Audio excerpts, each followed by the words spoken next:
Hey everybody, welcome back to another episode of Ask a Therapist.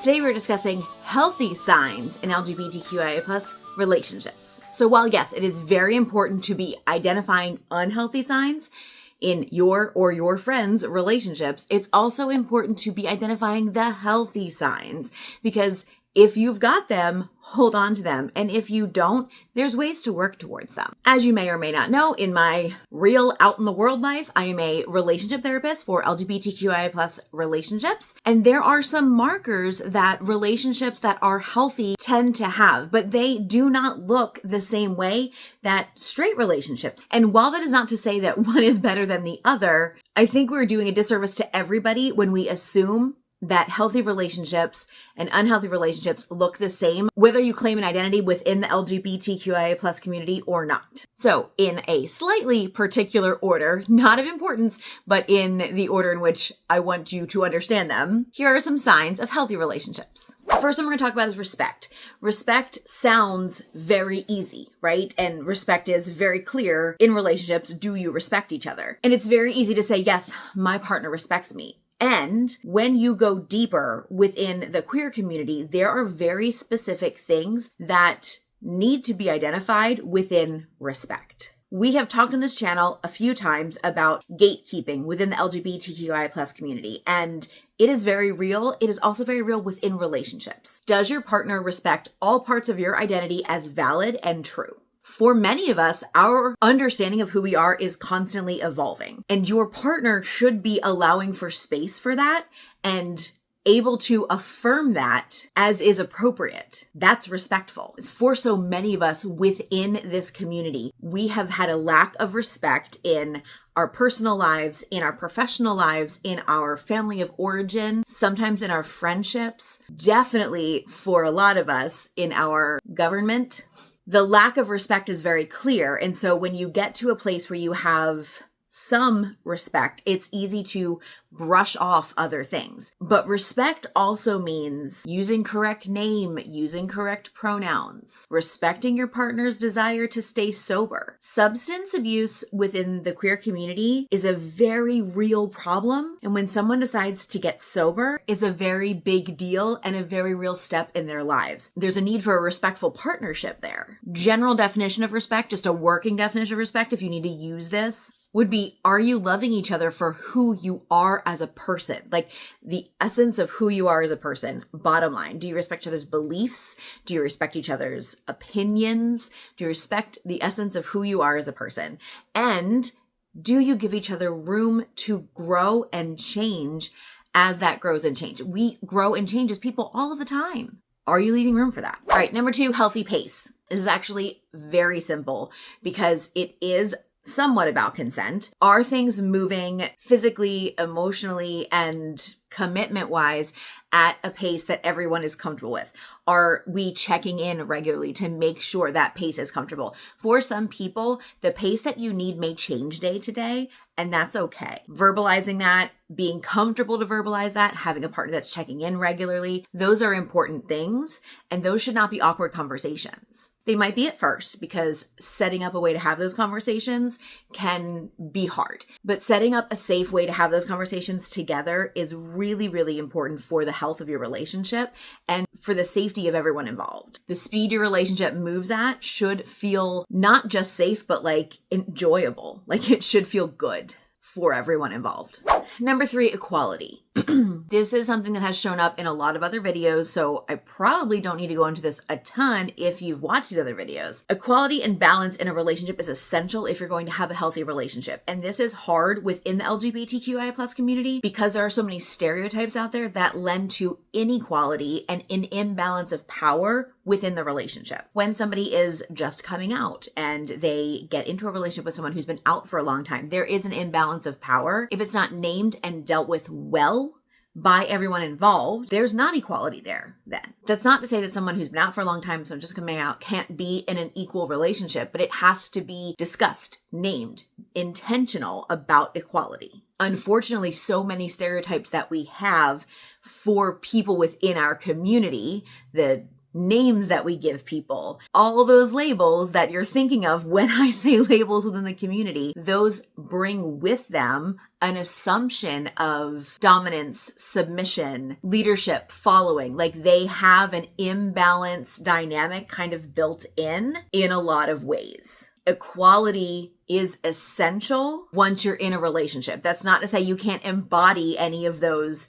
terms if they fit you. That's great. Within the relationship, there needs to be a balance for everyone involved in order for it to be healthy. Essentially, that means everyone needs to put in the same amount of effort and everyone needs to be feeling the same amount of care in order for the relationship to be successful. One of the beautiful things about queer relationships is we don't have to conform to the heteronormative stereotypes. We can throw that out the window and make the rules up for ourselves. As long as everyone in the relationship is feeling equal, cared for, supported, seen, heard, all the good things, we can make up our own rules. Sometimes, due to a lot of different things, heteronormativity, heterosexism, lack of dismantling internal patriarchal assumptions, like there's lots of different reasons why we don't.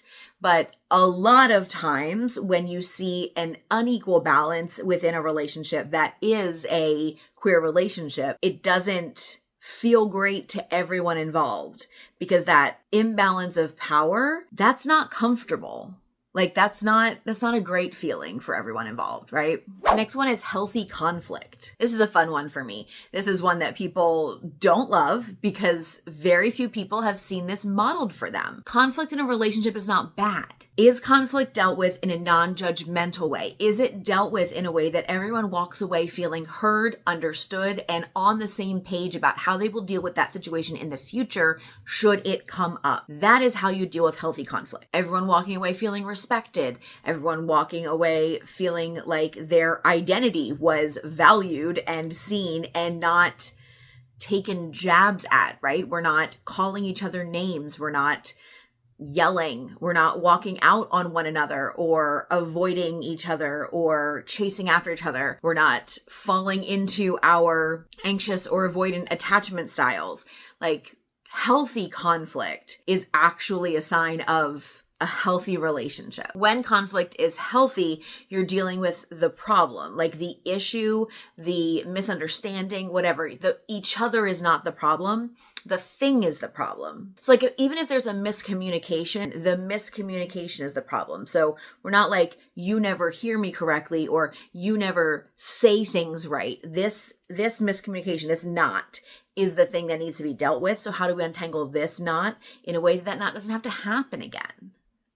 Make sense? The last one I want to address is trust. This is one that feels like it should be a given, right? We should trust our partner. But when you break down what trust means, it's confidence that your partner won't do anything to hurt you or to harm your relationship. And it's easy to believe that your partner won't do anything to harm the relationship. That's a pretty easy one to get to. But for most people who have grown up and have an identity within the LGBTQIA plus umbrella, trust is a hard thing to come by for lots of people. Because when you grow up, figure out who you are and tell people close to you and people who have said they would love you and said they would care about you and have always loved you and everything, and then you tell them something about you and they say, whoa, that's actually not something I'm willing to accept about you, and have therefore left your life.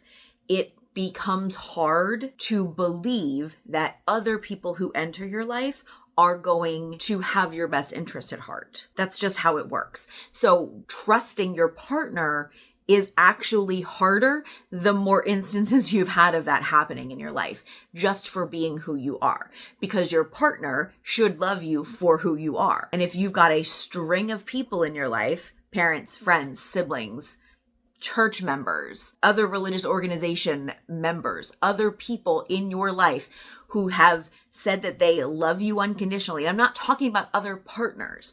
I'm talking about people in your life that, like, people in the straight community don't have this issue, who have found out who you are and then said, I'm out. When you have that baggage coming into the relationship, it does create a blockage.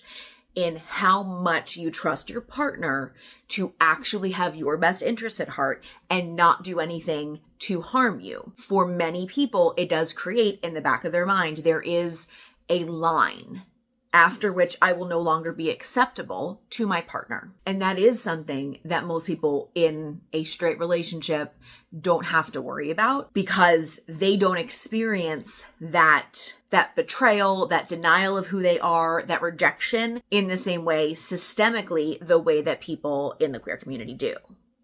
So bottom line, that's kind of a problem off the bat. The reason I bring that up is because for a lot of people, they mistake that feeling inside as a lack of trust in their partner, when in reality, it's a lack of trust that they can be loved.